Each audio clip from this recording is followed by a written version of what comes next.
Jadi menurut Mbak itu bahwa agama Islam itu bukan merupakan eh, kontinuitas atau keberlanjutan dari Yahudi dan Kristen. Orang-orang yang tidak percaya. Orang yang tidak percaya ini adalah orang-orang yang gila hormat. Oh, Dia jadi, sudah tahu nah, Yesus itu adalah Mesias, aha, tapi mereka menolak itu. Kenapa? Kalau sempet bener dia kayak gini, malulah orang Israel. Kenapa Mesiasnya harus yang dikatakan tunas Daud itu, kenapa harus dari anak orang tukang kayu? Kenapa harus jadi miskin, jadi yang paling terkecil di antara semua manusia? Nah itu karena mereka kan gila hormat. Raja kami, Mesias kami, itu harus datang dalam kemewahan, kemegahan, gilang gemilang. Tetapi Yesus itu tidak seperti itu datangnya. Sebab apa? Nabi Yesaya pun sudah menubuatkan. Nabi Yeremia pun sudah menubuatkan. Semaraknya tidak ada. Dia tidak tampan. Dan dia menjadi bagian yang terkecil dari orang-orang Israel. Berarti dia bukan orang yang wah. Ini semuanya udah tahu ini. Imam itu sudah paham ini. Bahwa dia itu, si Kayapas ini sudah tahu bahwa dia itu datang memang bukan dari seseorang yang membawa kemewahan. Tapi kan mereka gila hormat. Malulah nanti kalau rajaku kayak gini tukang kayu, katanya. Jadi Mesiasnya siapa dong? Jadi Mesiasnya golongan Kayafas itu ya Farisi dan apa ya? Itu jadi siapa sekarang mereka Mesiasnya? Orang-orang yang menolak itu dari suku Yahudi. Itu lagi nggaruk-nggaruk tanah, lagi nungguin sampai sekarang tuh si botol itu. Udah itu tuh bangsa yang lagi nunggu. Itu kerjaan mereka kan lagi nunggu itu. Si botol itu udah datang di depan matanya, nggak dikenalinya Tuhannya sendiri, ya nunggu terus.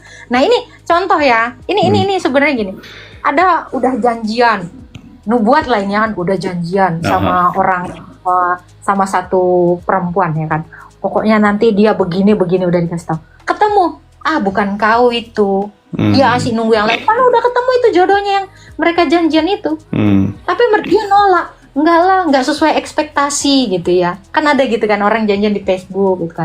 Kayaknya begini. Pas sudah ketemu bukan ini nih, ditungguin terus. Nah, ini sekarang bangsa Israel lagi kayak gitu.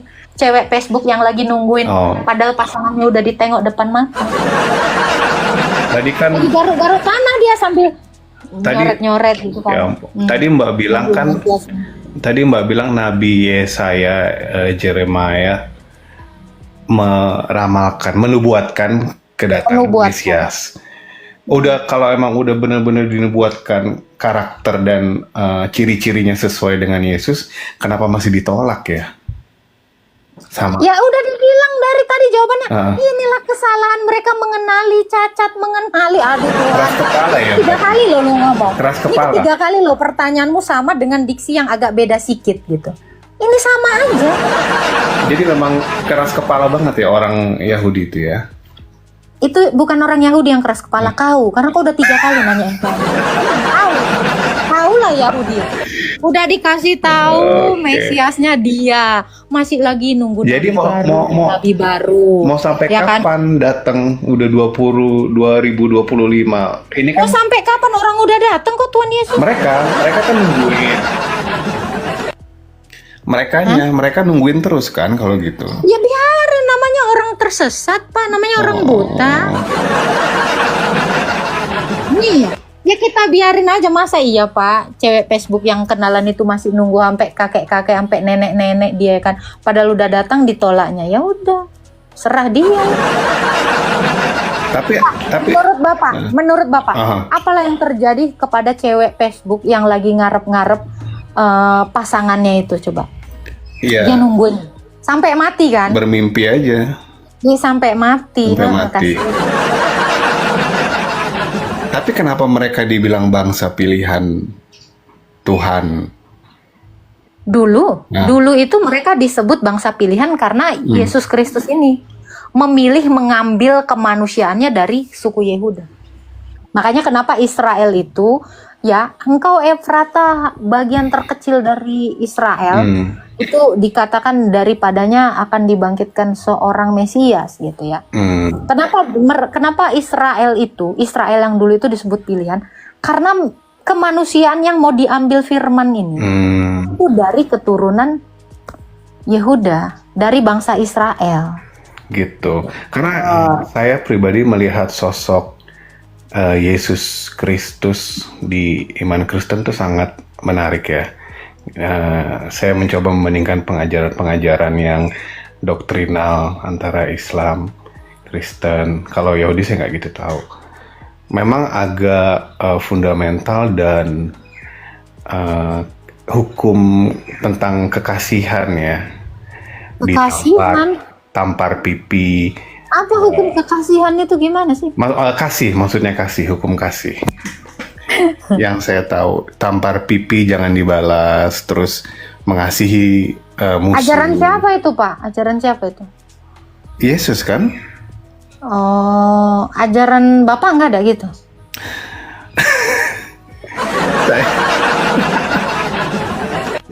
Iya, maksudnya kayaknya untuk menjalani hidup yang penuh hikmat dan di jalan kebaikan walaupun kita manusia biasa, mungkin disuruh mengasihi orang yang membenci atau musuh kita berat ya, susah ya. Tapi kan kemuliaan hidup seseorang bisa dilihat dari situ ya. Dari situ mana tuh? Mengasihi musuh, tidak membalas kejahatan dengan kejahatan. Mengasihi itu tidak menunjukkan kemuliaan, Pak. Jadi, karena mengasihi sesama itu adalah kodrat atau fitrahnya manusia.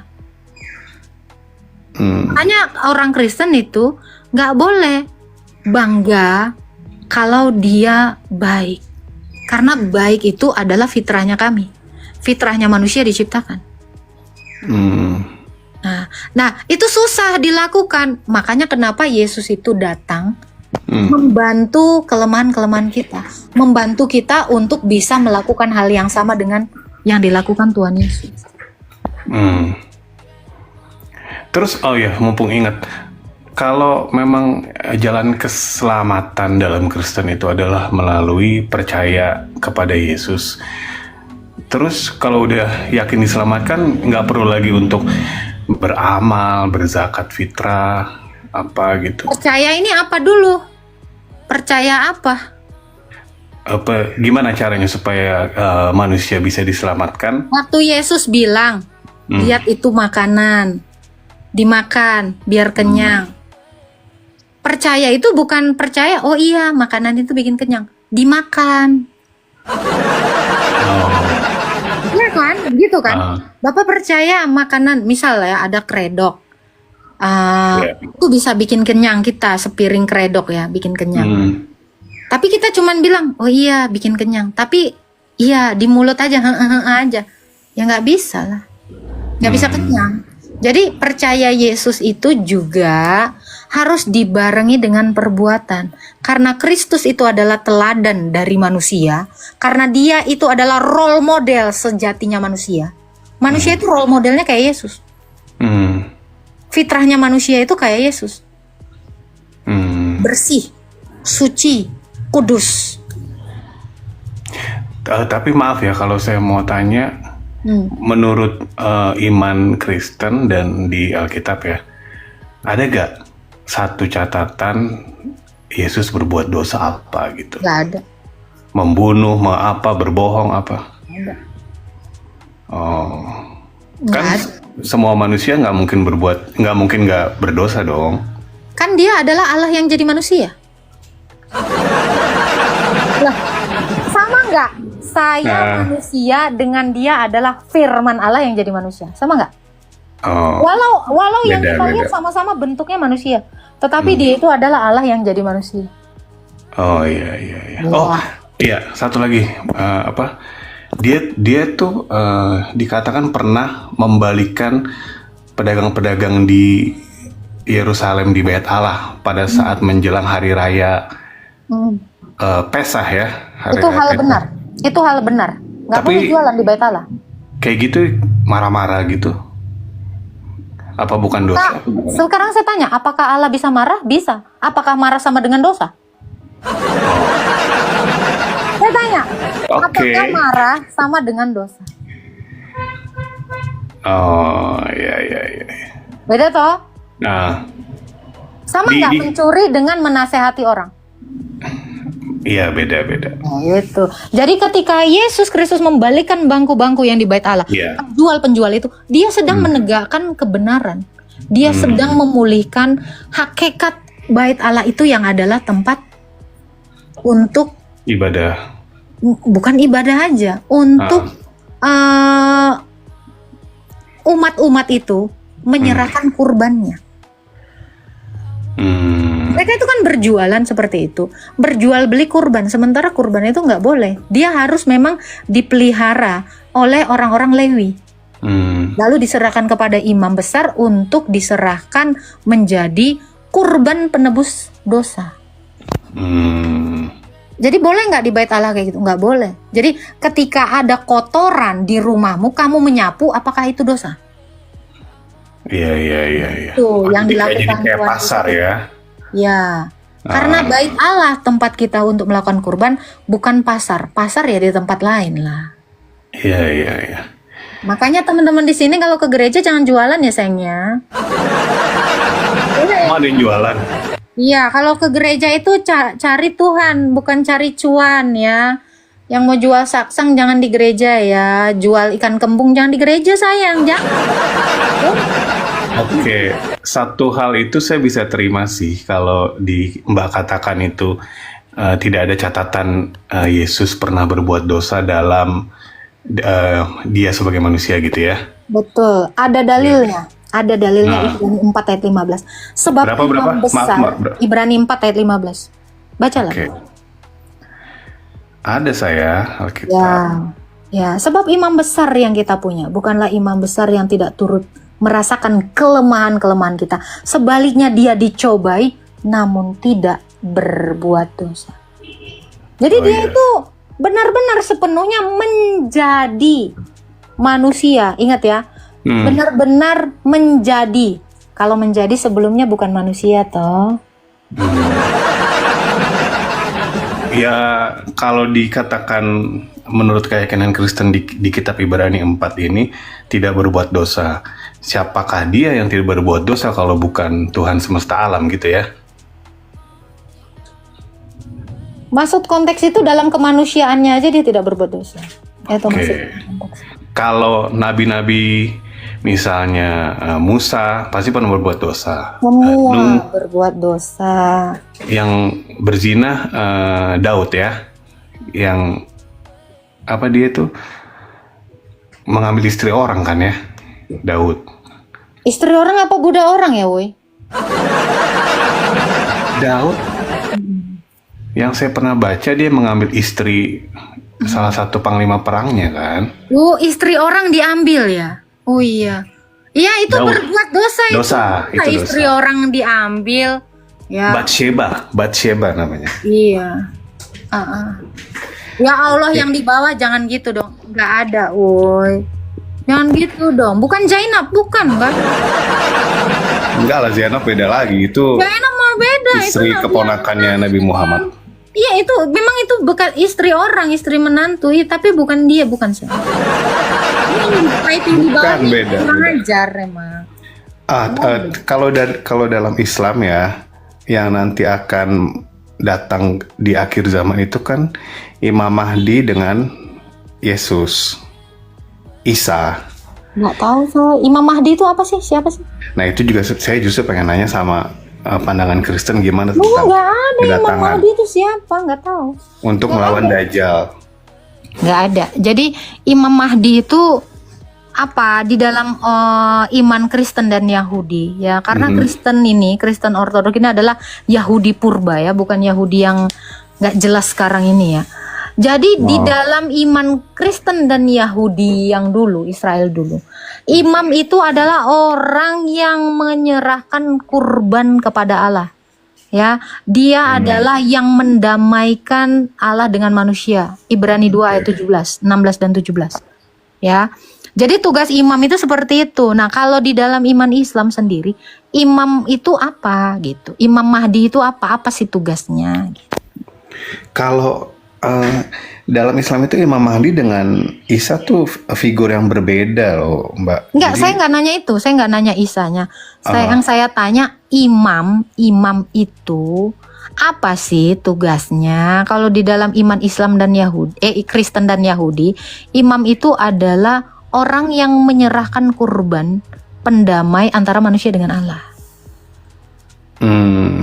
jadi maksudnya Imam Mahdi nantinya akan mendamaikan antara manusia Ya, dengan Allah. saya nggak tahu kalau imam di dalam iman Kristen dan Yahudi. Dan Yahudi. Disimak ya Pak ya.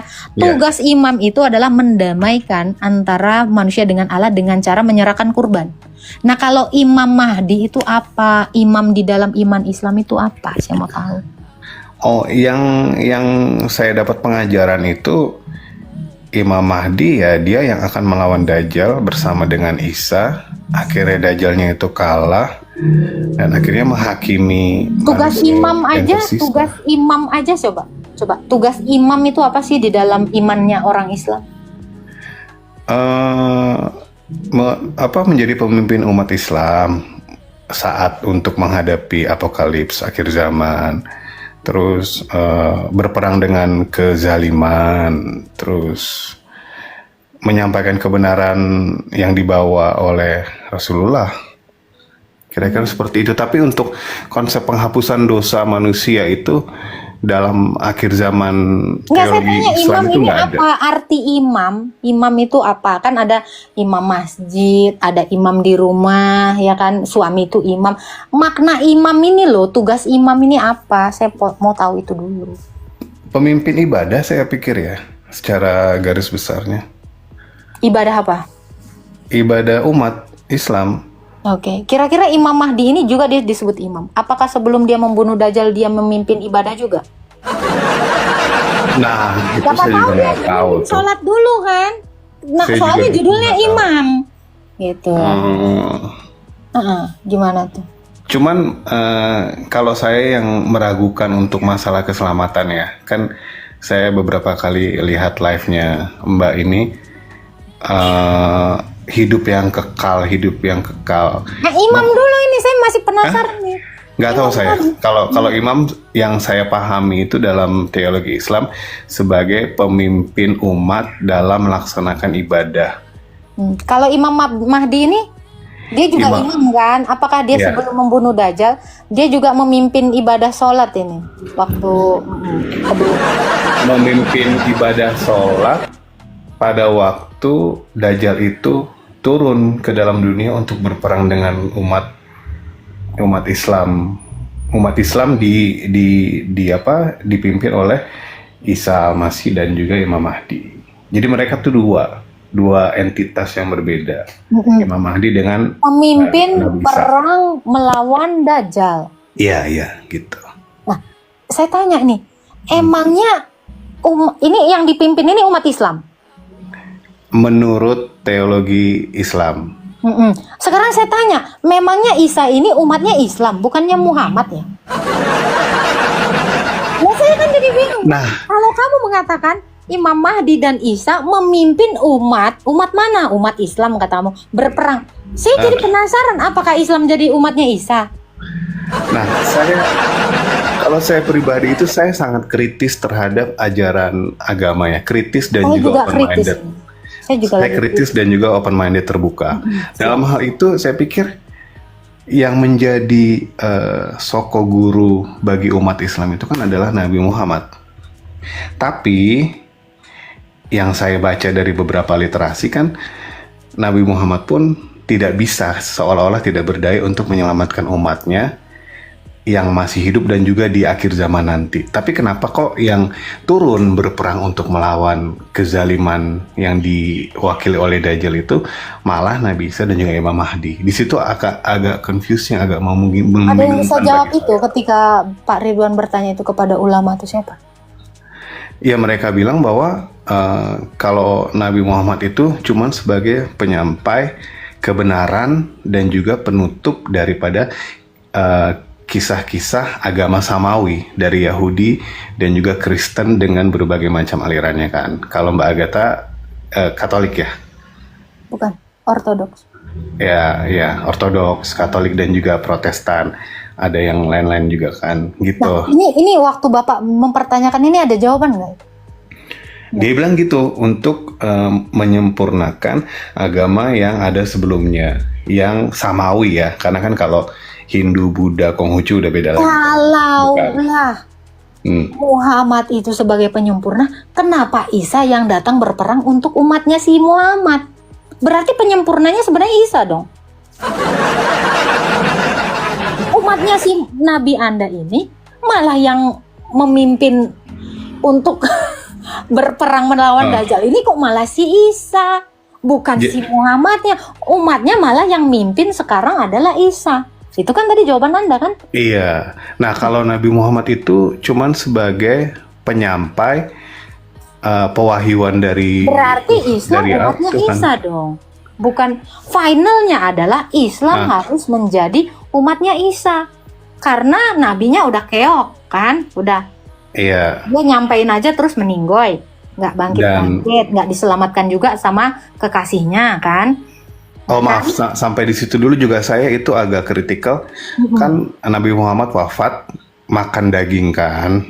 Ya jujur aja, dia makan daging, terus daging yang diracun oleh wanita Yahudi. Karena wanita Yahudi ini keluarganya dibunuh oleh balas pasukannya. dendam. Ya, nah itu jenazah Nabi itu tidak dikubur selama 3 hari. Berharap bisa seperti Isa gitu. Saya pernah baca literasi itu.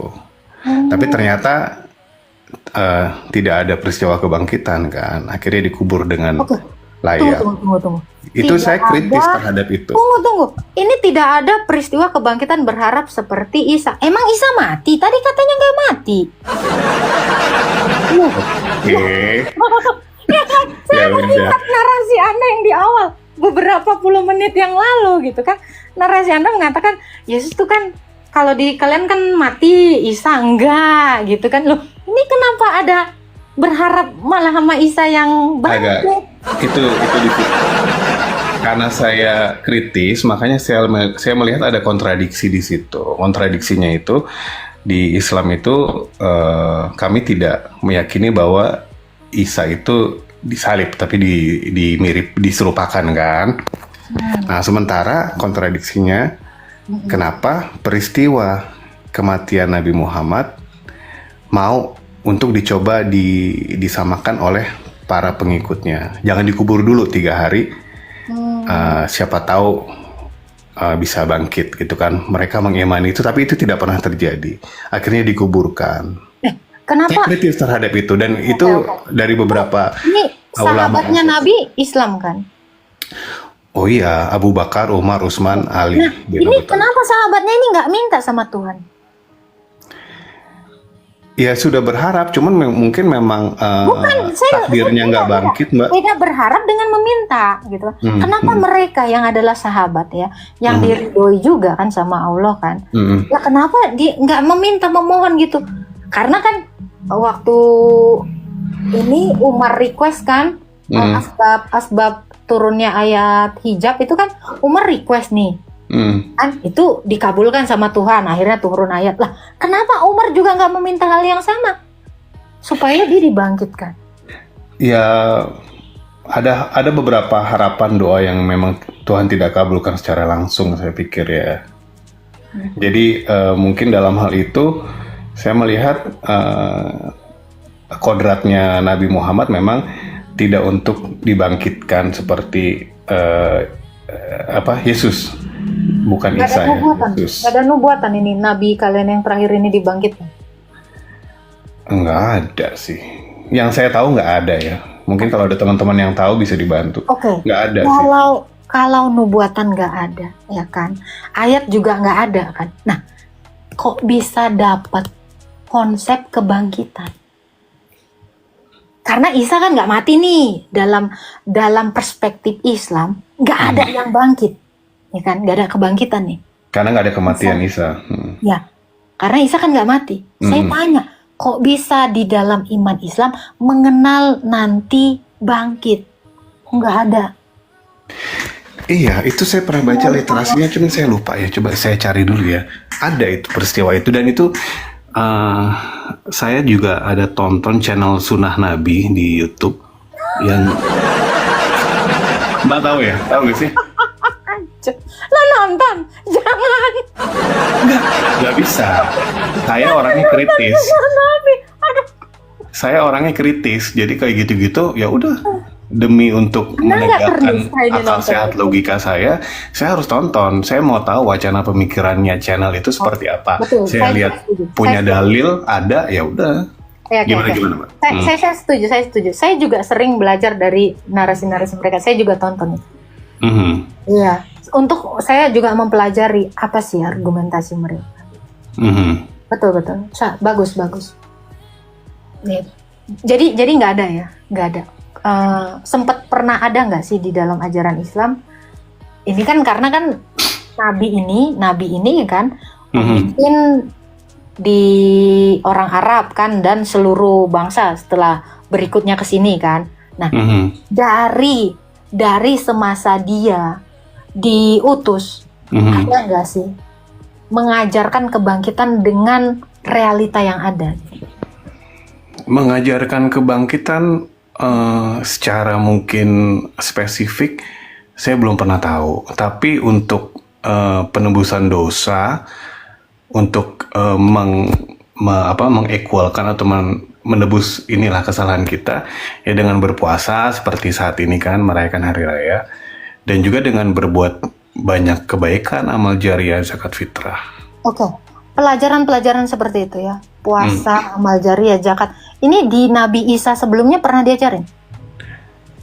Nabi Isa dalam Kristen apa Islam nih? Islam dong. Isa karena nggak ada, kita nggak ngomongin Kristen. Oh, iya.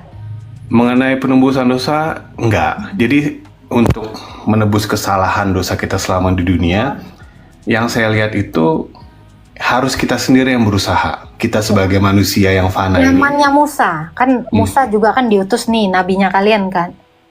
Iya. Nah, di zamannya Musa, seperti apa sih konsep penebusan dosa? Apakah sama gitu? Di zaman Isa, zamannya Muhammad gitu. Kalau kisah tentang Nabi Musa di Al-Quran saya lihat sangat terbatas ya. Jadi mau nggak mau kita harus baca dari kitabnya Yahudi Perjanjian Lama ya. Torah kan, dari yang Mbak pegang juga kan, Perjanjian Lama. Itu kan lewat korban bakaran ya, sama ketaatan terhadap perintah-perintah. Ini serius Pak? Taurat. Serius ini, di zamannya Musa nggak ada Tuhan kalian ini mengajarkan, Musanya ini ya, Musanya Islam ya, Musanya Quran ya. Di dalam kitab kalian seriusan, itu nggak pernah dikasih tahu bagaimana cara menghapus dosa gitu, mengampuni dosa gitu.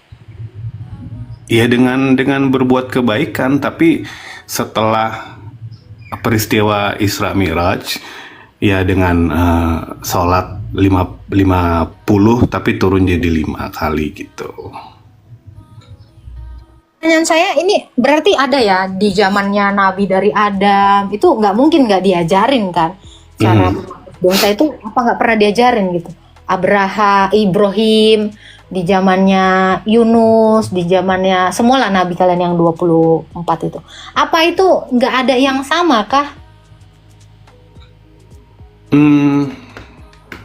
Kalau ya yang secara umum ya berbuat kebaikan, mengurangi perbuatan jahat, itu aja. Tapi untuk janji keselamatan akhirat dalam arti masuk surga, ya kita sendiri yang mengusahakan. Nah, kan kita Islam itu nggak ada konsep Mesias ya, konsep mesianik ya.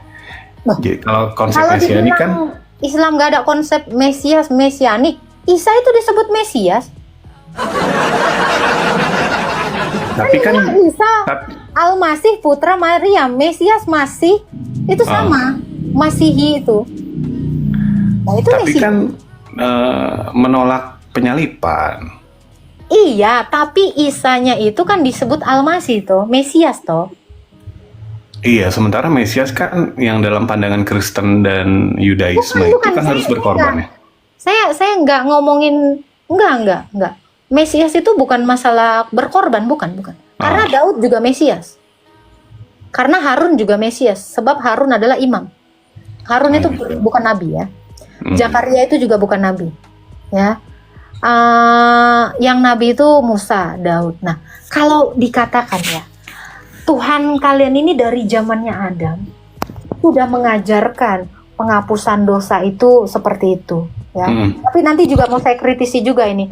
Diusahakan sendiri nih, saya juga jadi agak pengen mengorek lagi gitu loh, lebih lanjut. Nah, ini ada korelasinya ya. Makanya kenapa saya tanya, penghapusan dosa itu ada nggak sih diajarkan dari zamannya Adam sampai ke Muhammad? Kalau ada, ngapain nurunin kitab orang modelannya sama? Ibarat kata ya, ini ada buku IPA, udah dikasih dari kelas 1. Nah, kelas 1-nya udah jadi kelas 6. Tetap namanya IPA. Ya udah di estapetin aja. Tahu kan estafet? Ya dikasih aja nih. Yang udah naik kelas ini dikasih nih ke umat yang berikutnya. Ngapain nurunin nabi? Oke. Jadi saya bingung nih, tujuan Tuhan mengutus nabi ini untuk apa? Kalau bisa diestafetin ajarannya, ngapain diutus-utus nabi? Kalau sama model ajarannya toh. Iya. Tapi kan Islam memandang eksistensi dari Isa itu juga dari awalnya kan udah beda, Mbak. Kalau dalam Islam itu kan Isa itu lahir di bawah pohon kurma. Tapi saya baca dari keyakinan Kristen lahirnya kita nggak ngomongin soal kandang domba. Bang. Ini di sini juga Isa, nabi-nabi yang saya sebut ini. Ini maksudnya nabi di dalam kitab Anda. Bukan berarti. Jadi ini kan masih sejalur nih, 25 nabi, 24 sebelum Muhammad kan. Adakah estafet dari ajaran itu yang diturunkan turun temurun gitu? Ya, kalau estafet turun temurun, kami juga diperintahkan untuk beriman kepada Taurat dan Injil. Nah, tapi kalau untuk makna keselamatan itu sendiri ada 3 perspektifnya kan, An-Najah, As-Salam, Inkas. Itu ketiganya itu berkaitan dengan keselamatan dalam hal keyakinan umat Islam. Yang An-Najah itu tadi, An-Najah, As-Salam dan Inkas itu. Tuh saya kurang paham An-Najah apa lagi tuh. Nah, kira-kira itu kalau berbeda konsepnya, maksud saya adalah kenapa istilahnya ini kayak mubajir nabi gitu loh. Paham gak sih? Oke, bisa. Ajarannya kan katanya kan menyempurnakan yang sebelumnya. Ini koreksi kalau salah ya Pak ya. Oke. Ya, benar nggak sih? Jadi nabi terakhir Anda ini menyempurnakan ajaran nabi yang sebelumnya gitu. Saya juga pernah kritisi itu. Kalau memang Islam itu menyempurnakan keberadaan Yahudi dan Kristen, tapi kenapa ada beberapa point of view atau sudut pandang yang jauh berbeda mengenai ajaran yang sudah ada sebelumnya? Karena boleh Islam saya koreksi Pak, mungkin bukan Nasrani dan Kristen ya, karena kata Kristen sendiri nggak ada di kitab Anda. Iya, Kristen. Yahudi dan Nasrani, Kristen itu nggak ada. Jadi Tuhan Anda itu nggak bersinggungan dengan Kristen. Kalau Nasrani itu Nasrani bukan Kristen. bidat atau apa? Beda. Jadi Bidat. Nasrani itu kan, makanya namanya Nasrani, itu adalah sekte dari Nazaret. Orang-orang yang berasal dari kota Nazaret. Nah ini beda. Kristen itu bukan dari Nazaret. Kenapa? Karena saya aja bukan dari Nazaret saya. Saya dari Indonesia. Oh. Ya makanya saya bilang Isa yang di dalam kitab kalian ini, dia ini memimpin siapa? Umatnya itu namanya siapa? Umat Islam lah, Mbak. Oh, umatnya Isa, umat Islam. Umat Islam yang dibawa agama dan keyakinannya menurut ajaran dari Nabi Muhammad. Oke, kalau umatnya Isa adalah Islam, untuk apa lagi Nabi Muhammad datang untuk membawa Islam? Karena Kalau Nabi udah dari Isa aja udah umat Islam. Karena Kenapa dia datang untuk umat Islam lagi? Kenapa Ya. yang ngikutin Muhammad disebutnya Islam? Karena Nabi Isa itu kan tidak muncul secara fisik pada saat penyebaran agama Islam melalui Nabi Muhammad dan suksesornya, penerusnya 4 khalifah kita. Oke, jadi umat Isa ini juga disebut Islam. Umat Isa ya, Disebut Islam. umat Islam yang meyakini Isa akan datang pada saat hari akhir zaman, iya. Oke, sekarang saya tanya, umat Isa ini disebutnya? Umat Isa dalam keyakinan Islam ya umat Muslim, Mbak. Islam juga. Mm-mm. Tapi itu tadi, nah balik lagi ke tadi perbedaan tempat kelahiran Isa dengan Yesus dalam pandangan Kristen. Apakah ini dua figur yang berbeda? Apa sama? Sama gak tuh menurut Mbak? Isa dalam Islam dan juga Yesus dalam Kristen. Bentar ya, pasti beda Pak. Coba Bapak boleh buka dulu surat Al-Maidah ayat 3. Al-Maidah 3. Ya.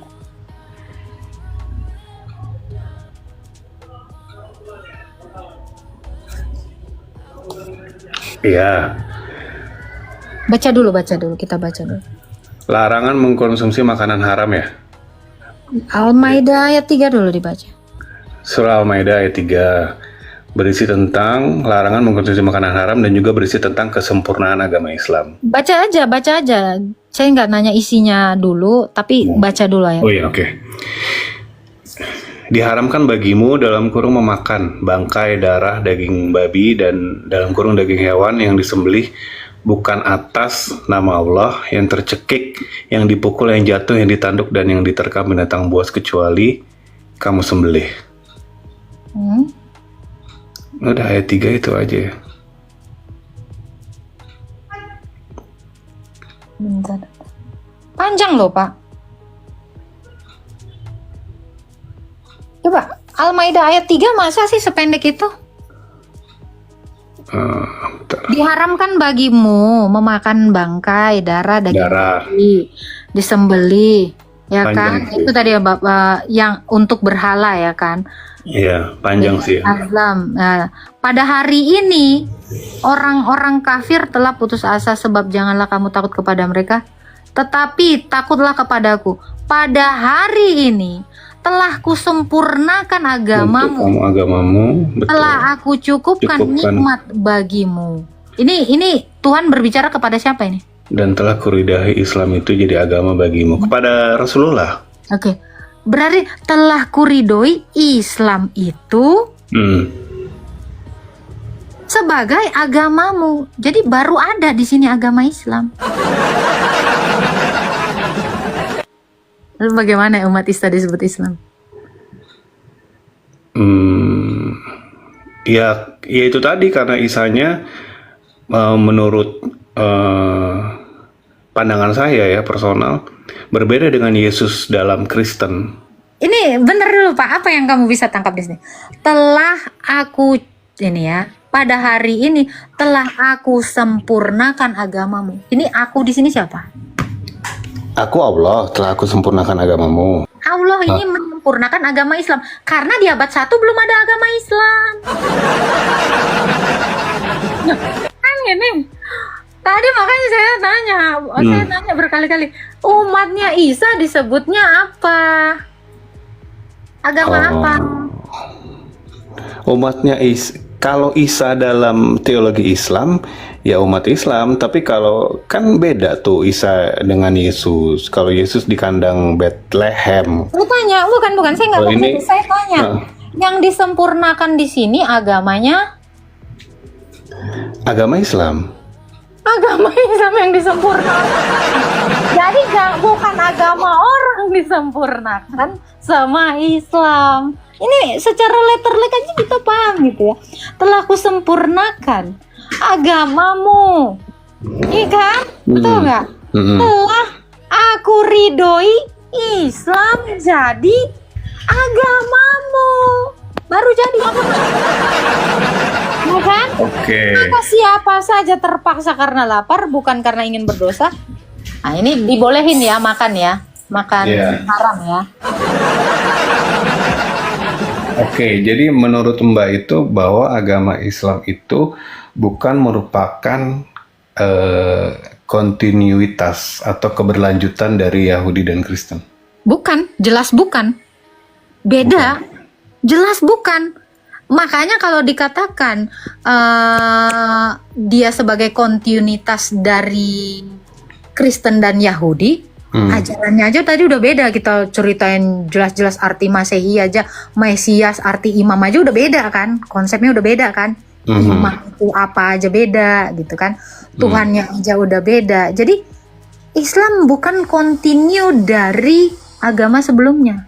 Saya nggak tahu agama yang sebelumnya di dalam ini maaf ya, settingnya atau latarnya Muhammad ini kan di antara pagan Quraisy ya. Quraisy ya. Tapi kan mungkin karena di Quraisy ini kan agama sebelumnya itu kan pagan Quraisy ya. Yang disempurnakan mungkin ini agama ini. Bukan agama Kristen. Iya. Karena apa? Karena Kristen beda Tuhan dengan orang Islam. Orang Kristen percaya Tritunggal. Nah, orang Islam percaya Tritunggal nggak? Enggak. Tapi Rasulullah itu Yahudi juga mengenal kata Tritunggal, tahu Tritunggal dari Kejadian, dari kitabnya Musa. Kejadian 1-3 udah Tritunggal. Ayub 33 ayat 4, Mazmur 33 ayat 6 sampai ke Daud juga semuanya beriman kepada Allah Tritunggal. Nah, ini bukan beda. Makanya saya bilang jelaslah dari Al-Maidah ayat 3 ini. Islam itu yang disempurnakan oleh Allah. Tapi Rasulullah itu pada saat beliau itu masih Quraisy belajar kepada Waraka bin Nawfal, pamannya. Si Waraka ini orang apa? Dikatakan orang Nasrani. Nasrani bukan Kristen, karena umat Kristen semuanya tidak berasal dari Nazaret. Rasul Paulus saja dari Tarsus, bukan dari Nazaret. Karena Nasrani itu adalah sekte yang berasal dari Nazaret. Orang Kristen itu bukan orang Nazaret. Kami bukan umat Nasrani. Makanya yang dikomplain sama Tuhanmu itu adalah Nasrani, sekte dari Nazaret sana, bukan Kristen. Si Waraka aja orang Nasrani, ya kan? Bedanya Nasrani dengan Kristen dalam hal keimanannya apa itu, Mbak? Ya saya nggak tahu ajaran Nasrani itu apa. Ya justru Anda tanya sama Tuhan Anda. Tuhan, Nasrani ini apa sih ajarannya? Kalau Nasrani adalah umatnya Nabi Anda yang sebelumnya, ya berarti Nasrani ini ya Islam. Nasrani ini pasti sama penyembah Allah juga kalau gitu, karena yang mau dikomentari Allah itu kan agama sebelumnya yang dia berikan kepada nabi-nabi sebelumnya. Ya Nasrani ini adalah mungkin Islam, bukan orang Kristen. Menurut argumen Mbak bahwa keyakinan dari Waraka bin Nawfal itu berbeda jauh dengan doktrin Kristen utama yang ada di dalam kitab Perjanjian Baru. Karena saya tanya, kalau memang sama, coba si Waraka ini, Nasrani ini. Oh, saya nggak tahu deh. Persisnya nggak tahu. Tuhan Anda ada ngasih tahu? Gimana? Tuhan Anda ada ngasih tahu nggak, ngasih info gitu di kitab Anda? Mengenai ajarannya Waraka? Nggak tahu, tapi ya bisa saya cari tahu sih. Nah, jadi makanya kan, orang Nasrani sesat bidat ini, apa kebidatan mereka, apa kesesatan mereka di dalam iman Anda. Nah ini kan kalau Anda kritis mantap kan. Jadi ini ya, jadi kayak ibarat benang kusut ini udah mulai terurai nih. Kita biar tahu nih. Nah ini kan masih benang kusut nih iman Anda nih. Anda juga masih melihat ada kontradiksi toh. Tadi Anda ini kan dari pengakuan Bapak ini kan.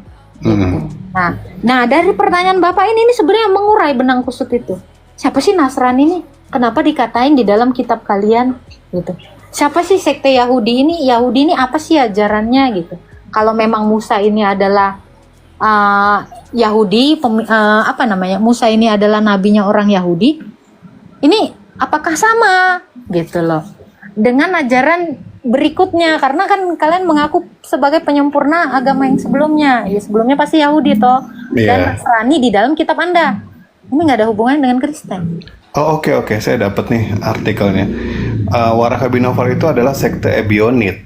Mereka menyangkal penyalipan Yesus, really, menolak kelahiran kudus Yesus dari perawan, menolak keilahian Yesus, menganggap Yesus hanya sebagai rasul guru. Sekte Ya Ebionit, Mbak. iya, itu sekte Ebionit saya tahu. Sekte Ebionit ya dengan makanya saya bilang Nasrani ini ya bisa jadi sebenarnya agama Islam juga. Ini memang sejenis-sejenis. Gitu kan, Mungkin- sejenis toh. Iya. Kalau orang Kristen jauh. Mungkin kalau saya lihat dari sini, Islam itu modernisasi daripada sekte Ebionit yang dianut oleh Warakabi Novel. Mungkin saja itu adalah penyempurna mungkin. Sekte Ebionit ini ada agama, maaf ya, koreksi kalau salah. Mungkin saja agama Anda itu adalah penyempurna dari yang Ebionit ini, jangan-jangan. Oke. Dan ini kan kerabatnya Siti Khadijah ya, kalau Warakabi Novel ini. Kerabatnya Siti. Nah, kenapa Rasulullah tidak belajar atau mempelajari perjanjian baru yang diyakini oleh umat Islam ya? Umat Kristen ya, kan udah ada itu kan? Karena Ebionit emang mengajarkan ada perjanjian baru. Enggak, maksud saya kenapa Nabi Muhammad itu tidak mencari literasi dari ajaran Kristen yang dari rasul-rasulnya Yesus? Harusnya jangan Nabi Anda mencari literasi. Lah Tuhan Anda lah kasih ayat. Iya toh? Daripada dia nyari sumber-sumber yang nggak valid, dia langsung ke Tuhan. Orang ada akses kok. Nabi toh? Iya. Tapi kan masalahnya kalau menurut Yahudi dan Kristen kan nabi-nabi itu kan harus dari keturunannya Yakub kan. Kalau Nabi Muhammad kan bukan keturunannya. Makanya beda. Yakub.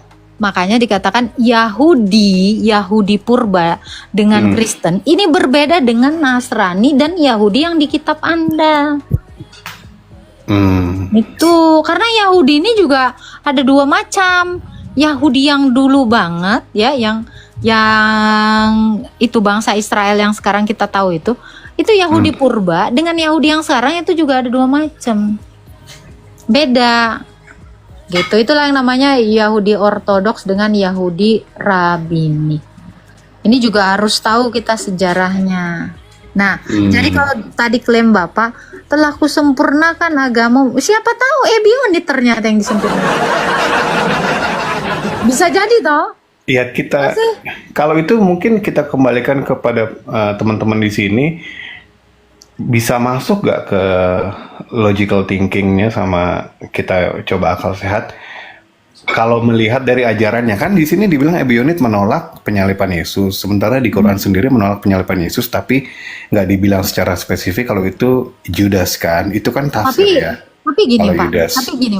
ada nggak Tuhan Anda menyinggung Ebionit ini?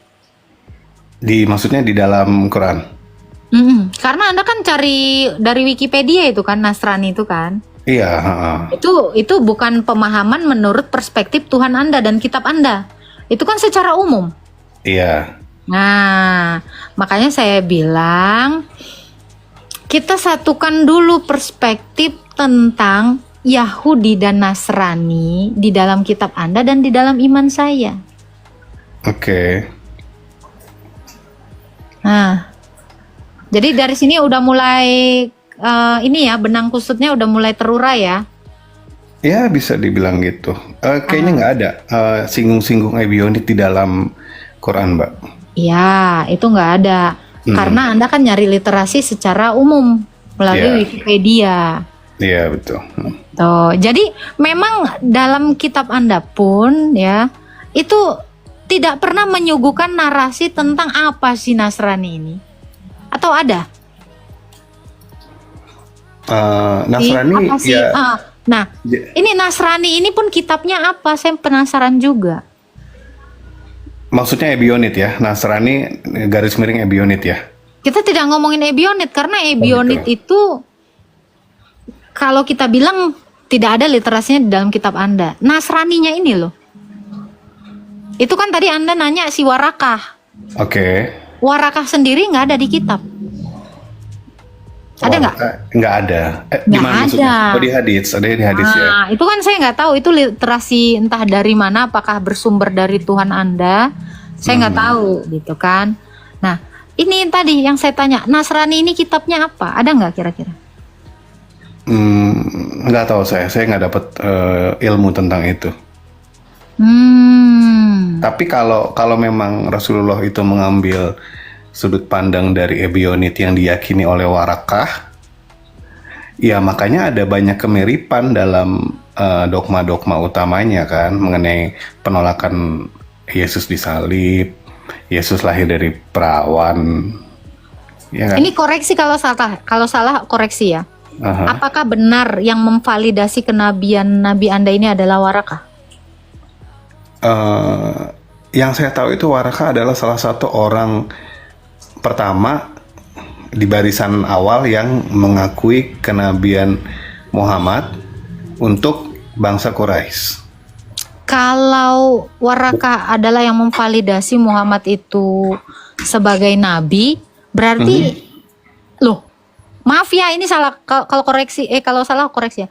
Kalau Warakah mengkonfirmasi atau yang memvalidasi pertama sekali kenabian Nabi Anda yang terakhir ini, berarti sebenarnya Nabi Anda ini Nabi Ebionit dong? Oh enggak, bukan Nabi Kenapa? Bagaimana bisa orang Ebionit memvalidasi kenabian Nabi Anda?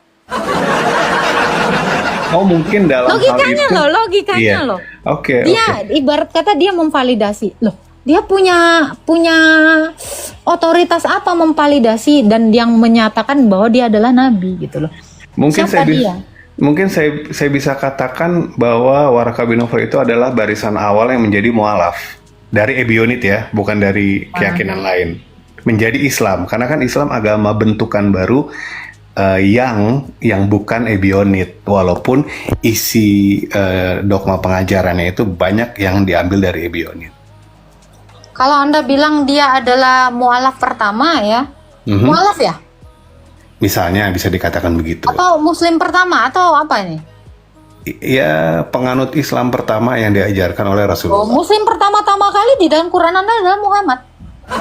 Oke lah, maksudnya setelah Muhammad.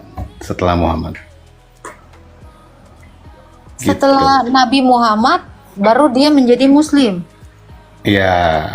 Dan berarti sahabat, artinya dia murtad dari Ebionit dong si Warakah. Iya kayak gitulah murtad. Masa orang murtad memvalidasi Nabi?